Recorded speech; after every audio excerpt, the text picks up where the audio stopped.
Guys, testingin natin yung Jarrow Glutathione reduced. Okay, naglagay tayo ng betadine dito. Naglagay pa tayo ng isa pa. What always eventually happens is they lose their money, or what they thought was a sound, solid investment was actually a scam. Very rarely would you hear that the investments were successful or that they made any money. The rich, on the other hand, seek advice from professionals wise in the handling of money before making any major investment. Just like you wouldn't trust a cook to perform heart surgery on your chest, you should also not trust people who are not skilled in the ways of making and handling money to advise you on where to put and invest your hard-earned money. This brings me to the fourth law of gold. Gold slippeth away from the man who invested in businesses or purposes with which he is not familiar, or which are not approved by those skilled in its keep. I think the best way to illustrate this point is with the help of my friend John.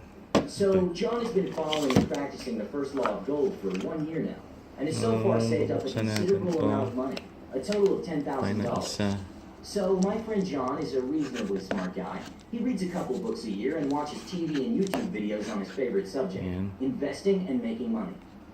Although, like I said, John is a smart guy, he has a very acute flaw in investing. Let's call it his Achilles heel. These are the kind of investments John and a lot of poor people subscribe to.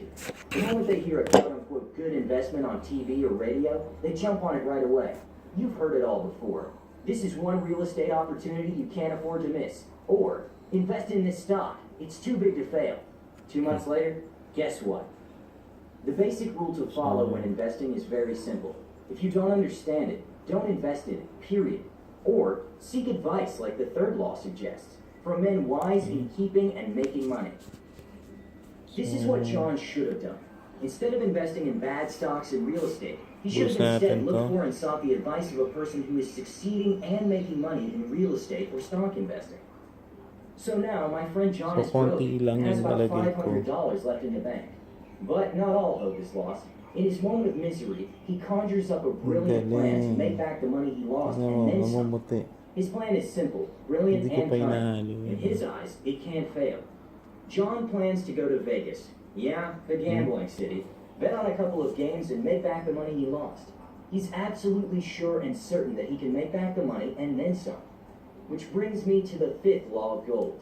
Gold flees the man who would force it to impossible earnings, or who follows the alluring advice of tricksters and schemers, or who trusts it to his own inexperience and romantic desires in investment.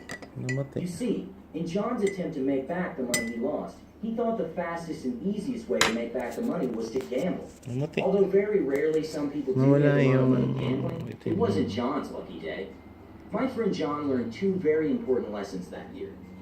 1, what happens in Vegas stays in Vegas. And 2,